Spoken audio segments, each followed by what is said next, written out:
checks and employment screening solutions. People G2 gives their clients access to the best human capital management and due diligence tools available. They are dedicated to helping their client with all of their people-related decisions. To learn more, go to www.peopleg2.com. Talent Talk centers on the topics of talent recruitment and management, leadership development, company culture, and employee engagement. These are all timely topics for CEOs, entrepreneurs, HR professionals, and business leaders.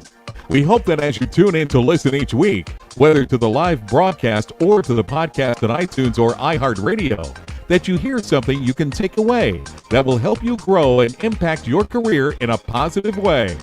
And now, here's the host of the Talent Talk radio show, the founder and CEO of People G2, Chris Dyer.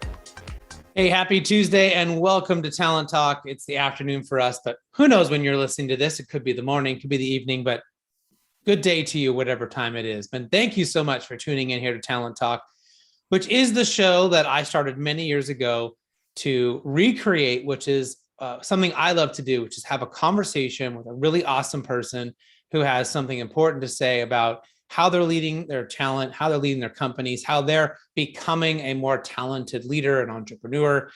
And this show really looks to try to get those stories, those tips, those secrets, and to kind of pick their brain a little bit about what they're thinking about, what they're reading, or maybe what they're worried about, what they're seeing, so that we all can kind of go back and reflect on that for ourselves, for our organizations. And, over the years, I've been able to kind of really curate so many incredible stories. I've been really fortunate to be able to have enough content to throw them into not one, but two best-selling books. The first is The Power of Company Culture, and the second is Remote Work. Love to have you check those out if any of those topics are of interest to you. We are live every Tuesday, 1 p.m. Pacific Standard Time. As a matter of housekeeping, we will be off next week and the week of Thanksgiving, but generally, most weeks we are live. And of course, there is a ton of past shows and content.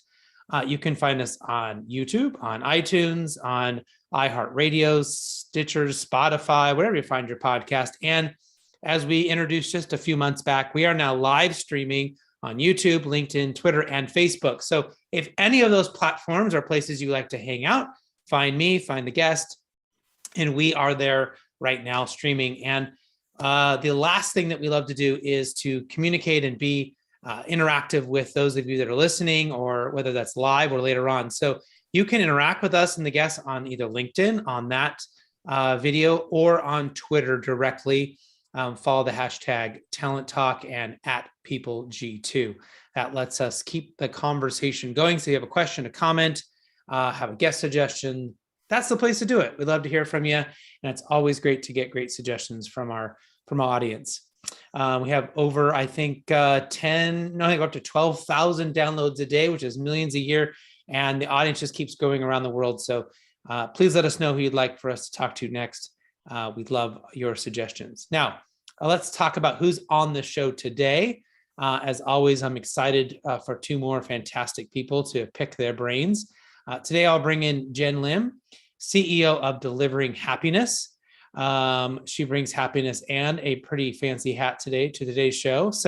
And then we'll bring in Donato Tramuto, author of Double Down Line: How Compassionate Leaders Captivate Hearts and Deliver Results. But let's go ahead and bring in Jenn Lim, co-founder and CEO and Chief Happiness Officer at Delivering Happiness and author of the Wall Street Journal's best-selling book, Beyond Happiness. Welcome, Jenn. Thank you. Great to be here. Thanks, Chris. Yeah, so I'm really excited to have you here. Why don't you tell everyone a little bit about you? What's important for us to know beyond, some of the highlights that I was able to hit here in the intro? I think the most important thing was my hat. You called on my hat, so I'm pretty happy.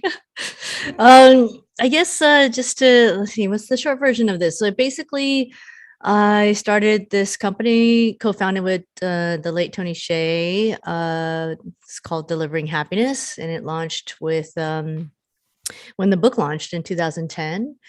And so basically, at that time, Zappos was known for creating happiness in its culture and being profitable, and eventually sold it and got acquired by Amazon for $1.2 billion, almost around the same time the book was launched.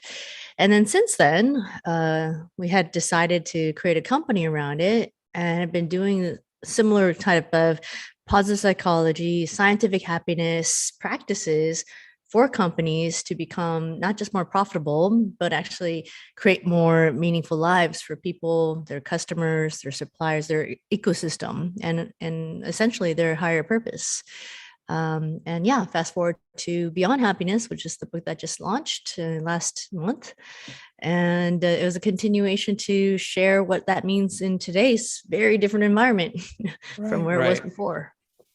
So, I mean, maybe we could kind of put a positivity or happiness in context for people. I mean, remember when I was studying what made a great organization, and certainly Zappos was one that we studied, several years ago.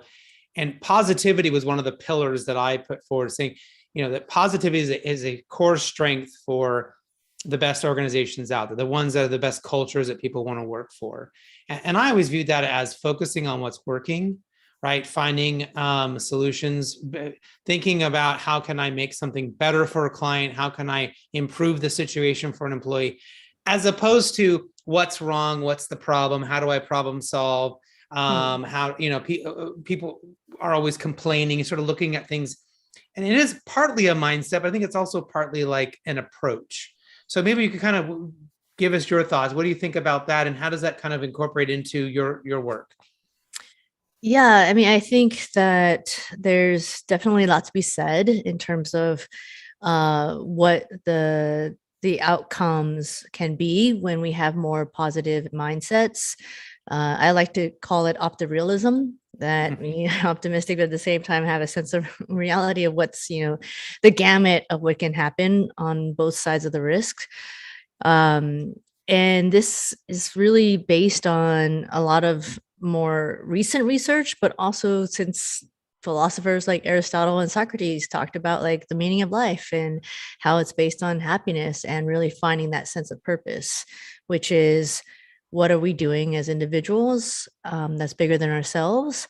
And what are we doing as companies that's bigger than just making more money?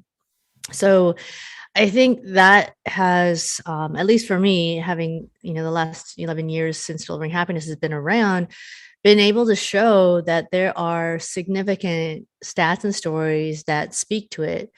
But I also think, and that's why the book is called Beyond Happiness, is that there's more to it that I think we need to be real about, which is that we can't anticipate, every day to be hunky-dory and, rainbows and unicorns. We saw a lot happen in the last 18 plus months in all of our lives. And a lot of people are still struggling.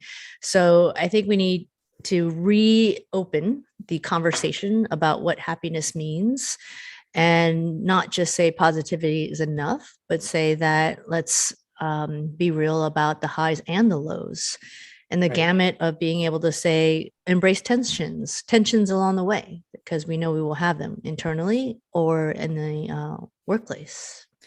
There's been so much made about this great resignation and this kind of push and pull between what employees want and maybe what companies want. And I think what's been left out here is this idea of happiness, that maybe people went home and realized what makes me happy is to have dinner with my family.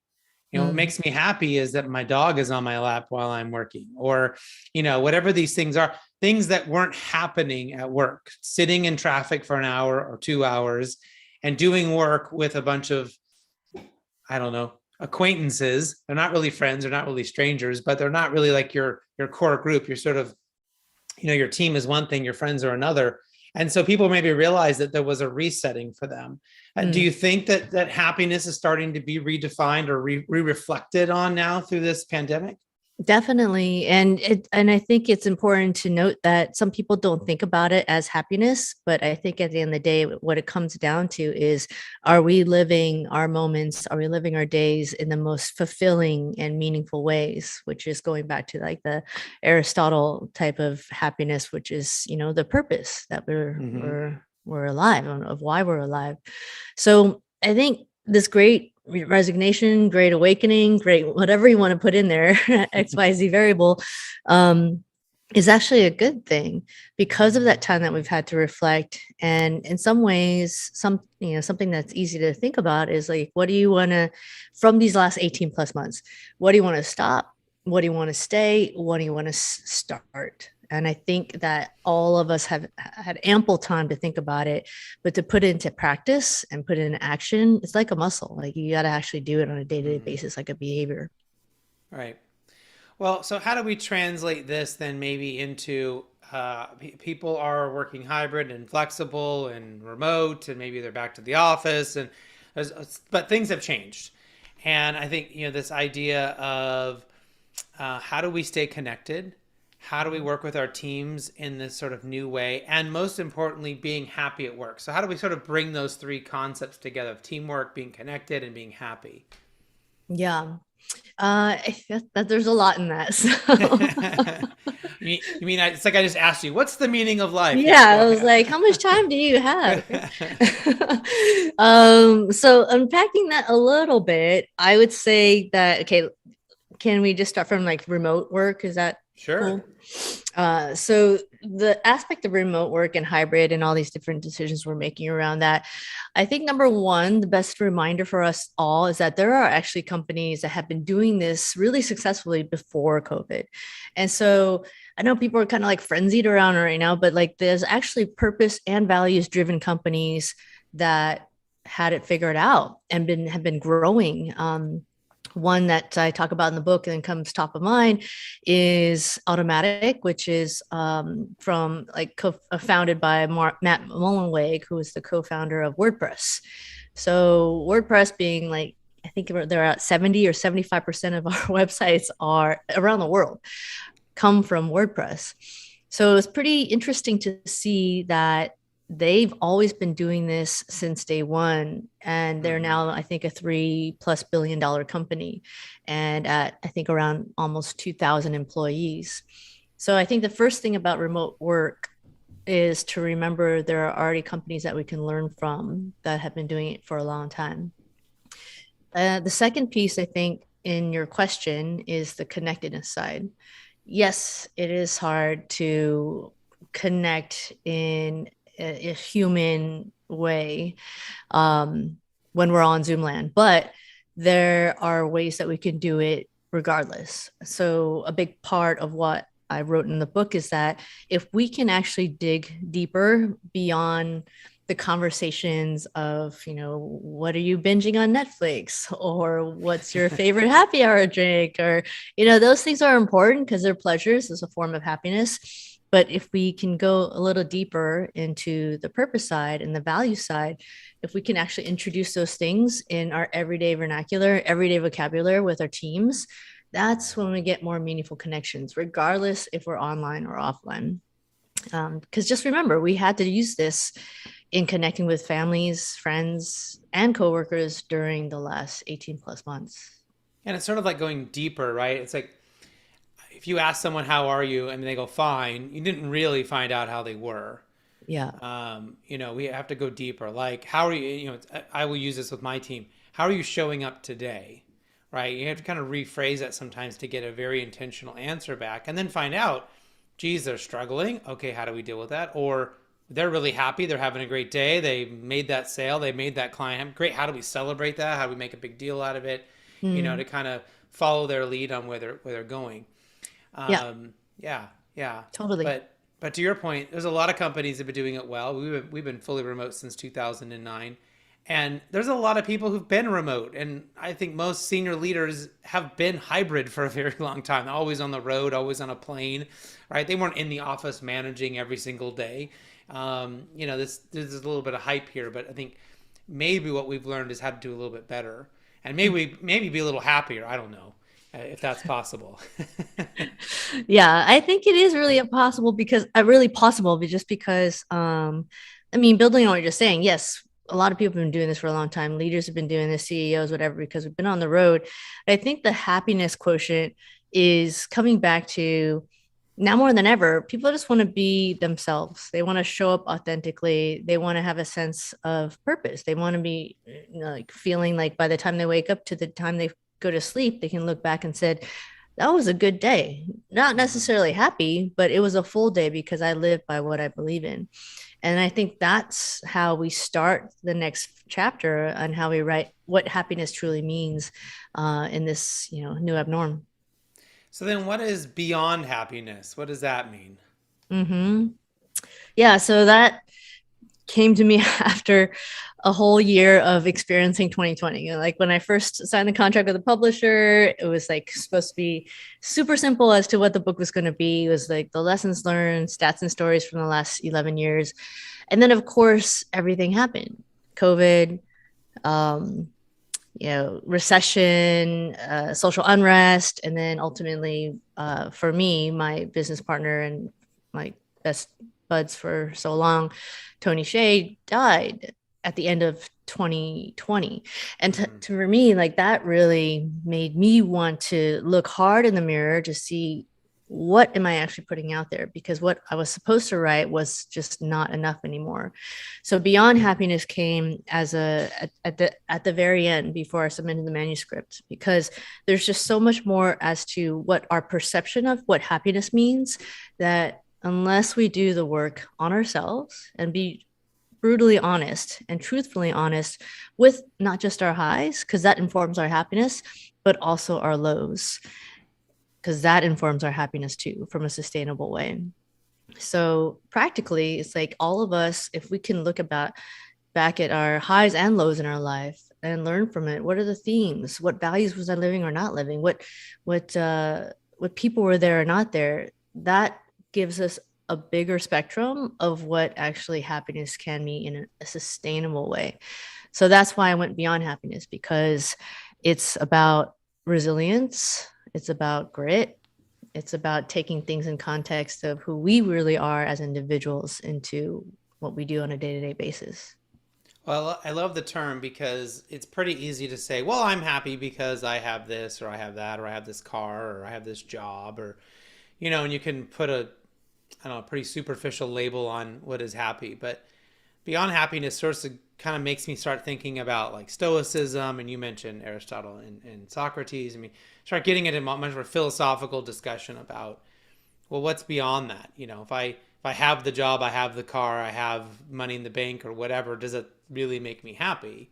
Right. And as I mentioned before, maybe what really makes me happy is to have dinner with my family or to work with my dog next to me, or, maybe it's something simple that isn't, an accomplishment or something you have to go and achieve. It's just a simple state of how you work or how you exist or how you show up. Yeah. And I think I hope that is one of the silver linings out of COVID, that people had that time to Yeah. think about that, to Yeah. maybe reflect on that when we were kind of all stuck on the hamster wheel, right? Yeah, totally. And some of us still are in some ways, if not in a physical or a mental state. And like the whole mentality of all this like got blown up, in bigger ways of us being able to talk about where we are with that. Like Simone Biles in her own world of work, she said no. She said, I'm not going to do this. And now we can talk about this in a much more honest way. But to your point, yeah, those little things, it's just, you'd be so surprised, or maybe you wouldn't because you're into all this stuff. But um, so many people are just like, oh, my values are about my family, about my relationships. And they say that, but they don't really, if you look at how they live their lives, they don't really prioritize it in what they do. Mm-hmm. Yeah. So I think that's the new sort of alignment that we all can go back to if we do this reflection, if we do the deep dive and work within ourselves and actually identify, am I actually living by what I think I am that makes me Mm-hmm. happy and makes the people that I love most happy? Oftentimes it's, the delta is pretty large. I mean, I remember I always knew I liked being around people, and and being an extrovert, that kind of gives me energy to be around people in that context. And after going through COVID, I was like, oh, that's really a thing for me, because I found I was struggling. Like I'm like, begging people to have Zoom dinners with my family. Like I can be around like people through a screen. Like, I needed that energy. I was used to being at conferences and being at dinners and networking events, and that was a source of energy for me. Yeah. And so having it suddenly gone, I realized, but I'm sure for other people, maybe it takes time to think about that stuff, and maybe really figure out how to turn that into a strength, or turn that into somewhere where you can, I guess, maybe connect better, or be more fulfilled at work, right? If you can apply it correctly. Yeah. I do think that, yeah, I mean, based on what you just said, it does take that commitment to actually take time to reflect on it. In the book, I say it's like the hardest easy thing you'll ever do, because it really is just like take some time to like think about, Right. am I really living by the things that are most important to me? The hardest, easiest thing you'll ever do. I love that. I love that. Well, we are almost out of time here. I want to make sure we ask the most important question. I'm sure people can find your book on Amazon or wherever they buy books. I'm sure it's pretty easy to find. But if they're interested in learning more a little bit about you, is there a particular place they should go to find out more? Yeah, we just launched for the book jennlim.com. So that's just JENNLIM.com. We also have Delivering Happiness, which is the company that's been around since 2010. And then on social, I'm at BY by JenLim, JENN.com, or sorry, JENNLIM. And that's where you can find me there. We've been live tweeting this all the way. So if you are following at PeopleG2, you can find her tag there as well on Twitter. And Jenn, I really appreciate you coming on the show. We definitely got into some good stuff, and I feel like we probably could have kept talking about this for another 3 days. So hopefully we can have you come back next year, and we can keep the conversation going about happiness and all the great work that you're doing. That'd be awesome. Thank you, Chris. All right. Thanks, everyone. We'll be right back after this quick commercial break, and we'll bring in our second guest, Donato Tramuto. I'm just going to screw that up all day, aren't I? All right. Well, we're going to bring him in next, and he'll help me say his name correctly. We'll be right back after this quick commercial break.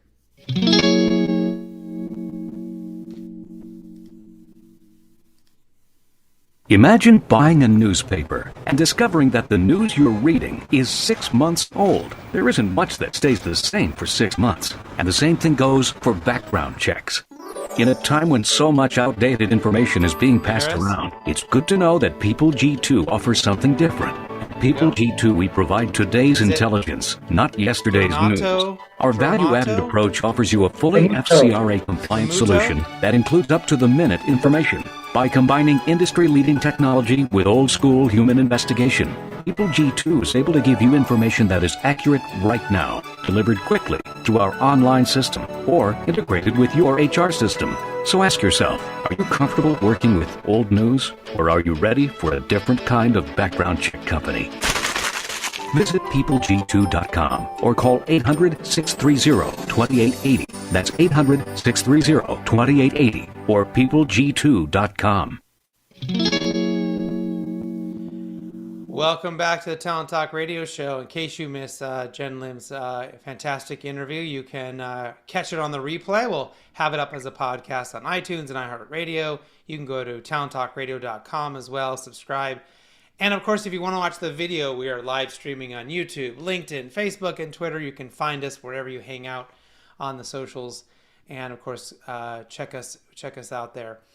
Don't forget, we are live tweeting. Follow at PeopleG2 and hashtag TalentTalk. I'm going to bring in my next guest. I'm going to try really hard to get his name correct, and I'm sure he'll help me out as we go along. But Donato Tramuto.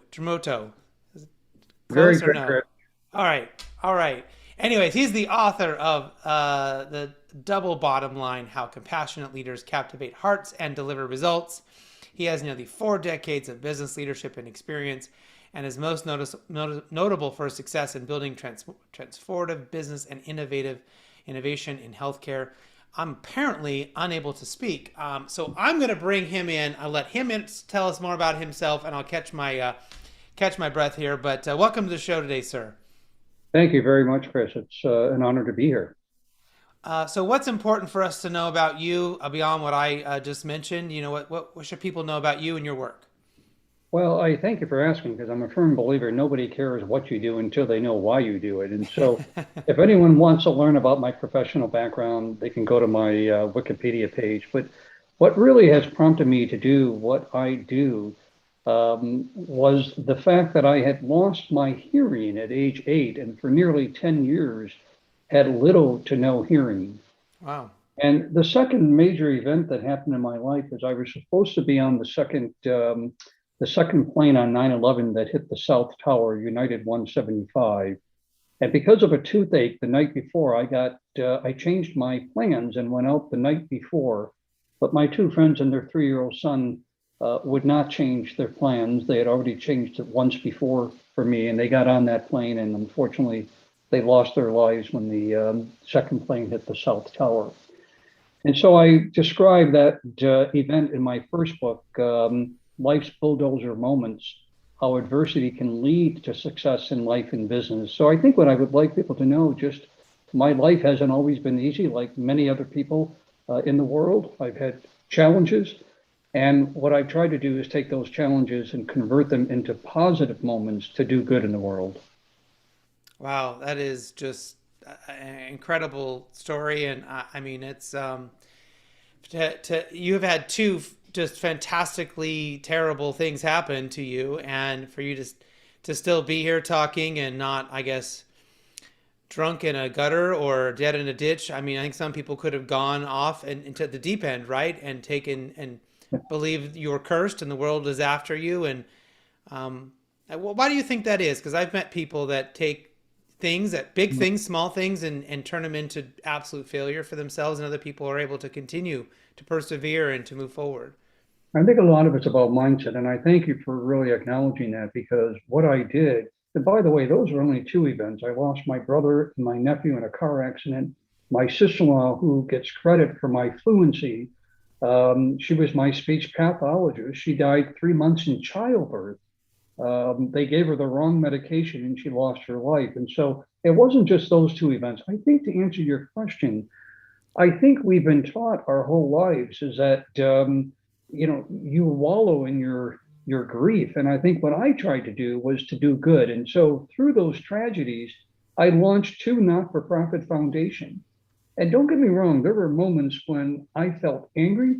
I had survivor's guilt. And I'm not saying that you shouldn't work through it.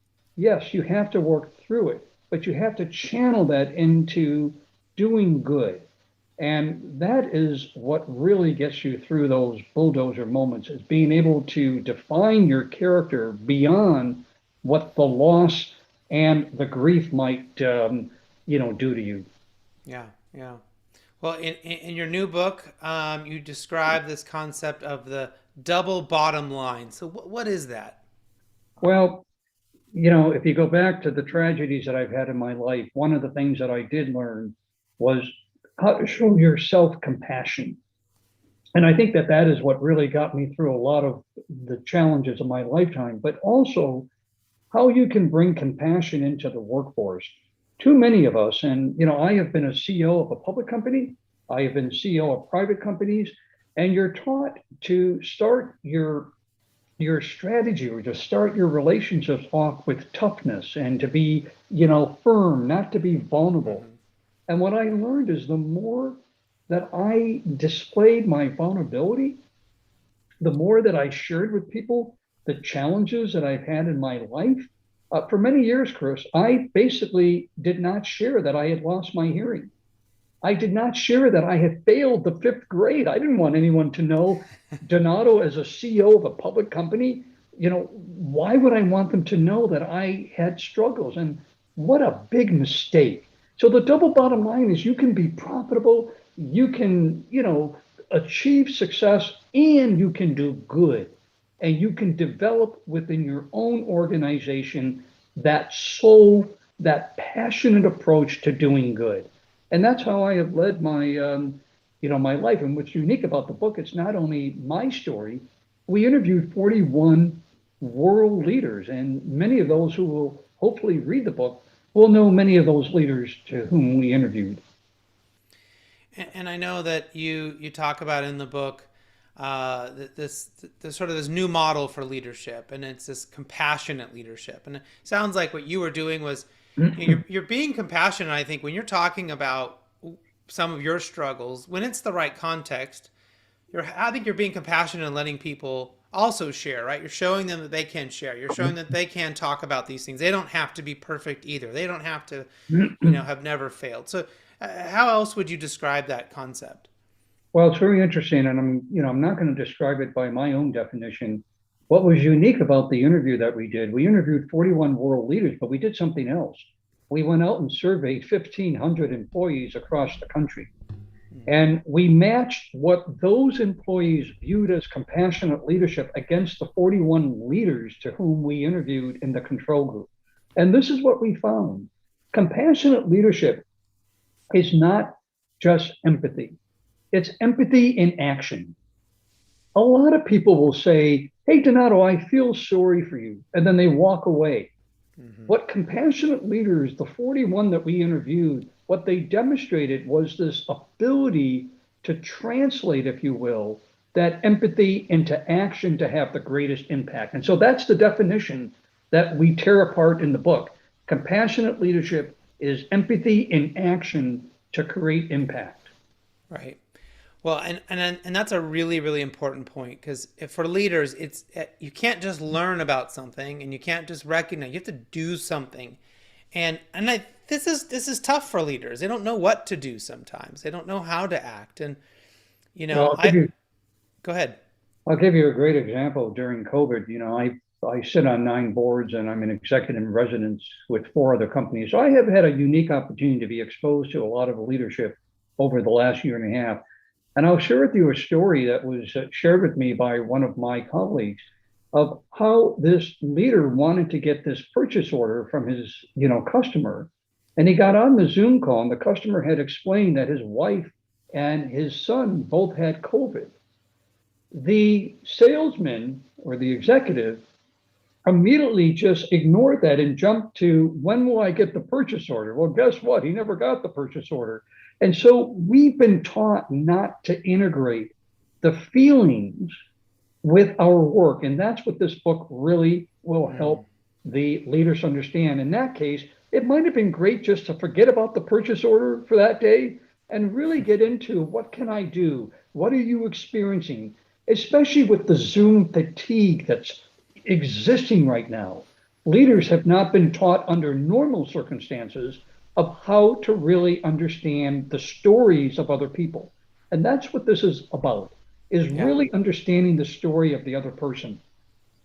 I've been really surprised during this time in some of the clients that I've been consulting with. There's been this, maybe I don't want to have these conversations. Maybe certain things aren't appropriate for work and they need to stay out. There's this imaginary door, right, where if you're going through a divorce, if you're having, custody problems, if you're having, that stays outside, right? And the moment everybody went home, it all got mixed. Yeah. And I think that's a good thing. Maybe you can't bring everything into work, and maybe you can't, it's probably a good idea not to walk around talking about your personal problems the entire time you're working, but at some point it needs to be a part of the conversation, right? Absolutely. What I always say, Chris, is you don't leave your personal problems on the doorsteps when you leave your home, nor do you leave your work problems on the doorsteps when you leave work. The more we can integrate it, we talk about this balance, the more we can integrate it, you will achieve balance. It's why I'm sure you've heard of the great term right now, the Great Resignation. Yeah, of course. The 4.2 million went out in September? Yeah. Exactly right. And when you tear that apart, it's not because of just pay. It's because people want a sense of belonging. Yeah. They want a sense of purpose. And to get to your point, being able to do it with good taste, being able to really integrate that personal and professional, initiatives really does help to bring people into a much deeper connection. So this is actually a really interesting topic for us to maybe demonstrate what you're talking about, because the Great Resignation in all of the clients that I have, and I'm talking to them about when they're having people leaving, some were leaving because they weren't fulfilled and they wanted to go do something else. Okay, fine. But some were leaving because they had real issues that couldn't be resolved, meaning their kid's class got shut down for Zoom for 2 weeks and they had no one to watch their kid. And they were being forced to go back in. And so they said, well, I'm going to have to quit because I don't have childcare. And if the leader had said, hey, what's really going on here? oh, you need remote work for 2 weeks? I can do that. And then you're going to come back. Okay. Right. We could have had better conversations with a lot of they didn't all leave because they want to go down some, they're going to go be the next entrepreneur, the next whatever. Sometimes it's a simpler thing than that. Right. Well, Chris, you are right on. What we've had is versations. We haven't had conversations. Yeah. The other thing that you just said, which I think was very important, is that we have biases, right? And so immediately we think because somebody's home with their kids that they're not working, right? There's a bias. And that's what the book really, we devote an entire chapter to how to avoid bringing these biases into your relationships. Yeah. Yeah. And there was so many good ways in that particular story. For the company was so worried about, well, we want to treat everyone the same. And I go, how about you say, let her stay home for 2 weeks. Look, employees, we're doing something special to help this person through a tough situation. And guess what? We're protecting you from COVID, because if that child was exposed, the parent was exposed, then they're coming to work. And they were like, oh, yeah, that is a better story. And I was like, and you were going to fire him, right? And it was crazy.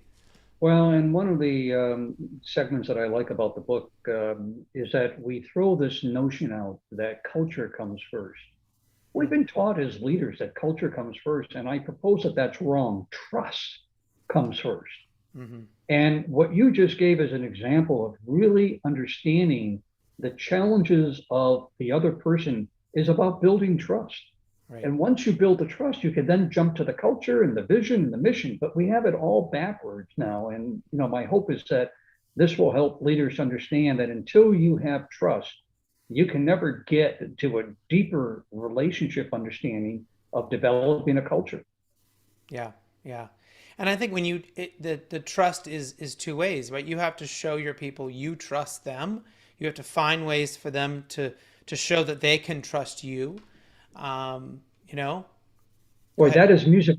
That's music to my hearing aids. And and I'll tell you why, because some people feel, and we try to dispel and clear up the myth. Some people feel that myth number one, compassionate leadership is a soft skill and it's weak leadership. It's not. But you have to have a compassionate leadership partnership. What I mean by that is, if I'm going to show you kindness and I'm going to understand your point of view and the challenges you have, well, then you've got to be willing to understand what challenges I might be going through in the business world as a leader. And together you've got to work through it, and there will be some tough decisions that will come out of that conversation. And that's the compassionate leadership partnership that we talk about. Compassionate leadership isn't that I give you this enormous dispensation from accountability. It's not that at all. It's being able to get you to be accountable through this trusting relationship that you're building. Well, and I have always argued that measurement, that we give employees such a transparent ability to know what is good. How am I going to evaluate you, right? That's compassionate too, to say, if you do these 50 things or these 5 things or whatever that is for your position, you're going to be the top of the heap. You're going to be excellent. And yet I've had people, I've challenged executives like, hey, for the next week, go and say yes to everything. Every question asked, say yes. And they go, what if they ask me for a raise? Well, cool. Tell them how they can earn a raise. Why don't you tell them the things that they have to do to get to that point? Yeah. And they're like, but to your point, you've been trained to like block and tackle, use this thing, culture first, and we're this kind of culture, so we can't do that thing, right? And it's no, no, no, no. And then, of course, we wonder why 4.2 million people leave their jobs. I mean, we were shocked by it. Well, and then we revert to what we know, right? And that is give raises and give bonuses. And that's not what today's employee wants. And I think COVID-19, listen, we were already on the cusp of a new leadership model, but I do think that COVID-19 really put that on steroids. It's not the same. And I call it the new abnormal, not the new normal. People are saying we're going to get back to a new normal. No, we're going to get back to a new abnormal. And it's going to take some time before we really adjust to what our employees want from their leaders. This almost feels as big as the moment as when like smartphones came out, when suddenly we could have 15 devices in one device, but it felt so new and different, and you could, but yet there was a lot of pushback. I remember a lot of friends were like, I don't want no stuff. I'm just going to have my flip phone. And there was a lot of people that dug their heels in for a long time until they switched over. Yeah, that's a very, very good point. And, the interesting part that I'm seeing here today, and it's not just trust, by the way, in our work environment, it's trust in the outer world. And I use the term, we're having versations with people. We're not having conversations. And I think the more we can understand that the only way you can really get to a solution in today's society, I think, is you've got to start off with compassion. I don't care what issue you're dealing with, whether it's, the racial unrest, whether it's the, disparity in terms of healthcare, they all find its, substance in showing compassion and understanding the other person's point of view. Yeah, and that takes a moment for us to have a real conversation with our people and to intentionally talk about what makes us different, talk about how what we can celebrate about each other that isn't the same. I mean, I remember a lot of times with younger leaders or new leaders, they'll come in and it's immediately what makes everyone the same. Do we all like the same baseball team? Were we all from the same school? Were we all from whatever? And it's like, put the brakes on that. Figure out what your values are. Figure out what connects you guys in different ways. Like, where are you guys strong? Where are you weak? And that's where the biases come in. Listen, take me, for example. The most athletic ability I have is I jump to conclusions. I have no athletic ability. It doesn't mean that I don't enjoy watching sports. And if somebody really can get into that, story about me, I've had brothers. I have a twin brother who's very athletic. And so I grew up with athletes. But immediately one would make a judgment that I'm not athletic because I don't play sports. And so I do think that this is going to take a long time. However, let me tell you what I think is in it for leaders is you go home feeling better. Yeah. You go home feeling like you really have made an impact. And so this is not just about a new skill. It's about how you can have, it's funny, I don't know if you saw the Wall Street Journal a few weeks ago. They had done a survey on CEOs that run public companies. And they said, if you were a CEO of a public company, which that was my last position, so I was very interested in what they were, going to, reveal. They said your longevity is reduced by 2 years because of the stress that and I looked at that and said, I don't agree with that. I never felt when the stock was going up and the stock went down, I never felt that pressure because I was showing myself compassion. In addition to showing employees compassion, you have to show yourself compassion. So my point, Chris, is that there's a lot of good outcomes for the leader themselves, is that they're going to feel healthier, they're going to feel fulfilled, and they're going to sustain the growth of their company. Well, and as an add-on, I think what we're talking about today will allow them to actually be in that state of mind. Because if they're trying to keep people's personal matters out of the walking in the door, if they're trying to block and tackle around that and just have everyone do their jobs and not talk about anything else, you will be stressed because you will know that you're not taking care of your people. There's someone struggling whose needs you haven't met. People are leaving because they're not happy and you're going to have to go find someone else. And that creates a lot of stress in itself. Absolutely. So you can do better. But it's what do we know? What do we know is sports coaches and our parents and teachers and adults who told us, do what I say because I say so. I said so. Right. And we learned a very primitive model because we were children, not because and so yet we apply that, I think, a lot of times to adults, and then we're shocked when it doesn't work. Well, and that's the age bias. I don't know if you're aware of this, but the average CEO is 59 years old in the United States.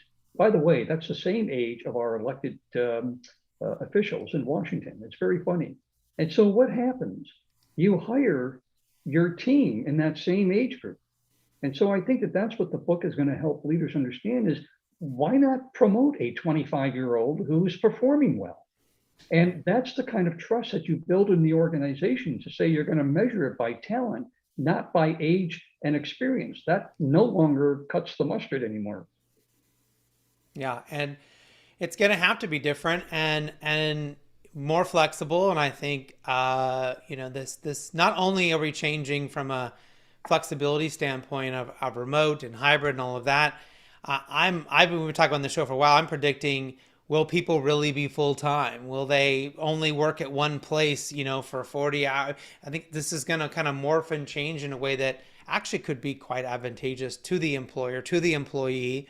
And it'll be really interesting to see if government and the structure of our country and how we work will keep up with how the future of work may want to change. So, Absolutely. And I'm sure you're going to be a part of that conversation and helping us get there. And with all the influence that you have with the boards that you're on, the companies you work with, and of course the fantastic books that you've written, how can people find out more about you? How can they find out about your books? Where's the best place for them to go?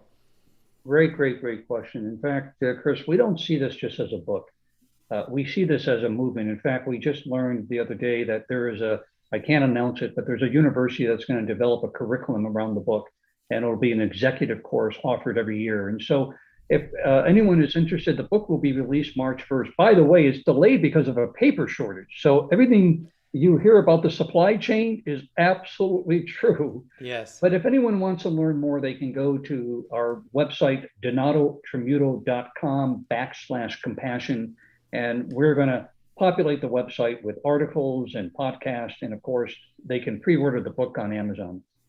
And in case you might be phonetically challenged, like I can be at times, it's Donato, last name Tramuto. And again, it's the double bottom line. You could check that out. Go to the website and hopefully connect and find out more about him. And I'm excited to hear about that course. That sounds exciting as well. So we've had a lot to talk about. Hopefully we can have you come back at some point, maybe next year, and we'll keep the conversation going.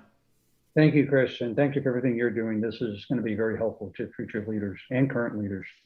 I appreciate it. All right. Thanks, everyone, for tuning into today's show. Hopefully you've gained something you can use in your own career in a positive way. Until next time, do what you love and show the world how talented you can be today.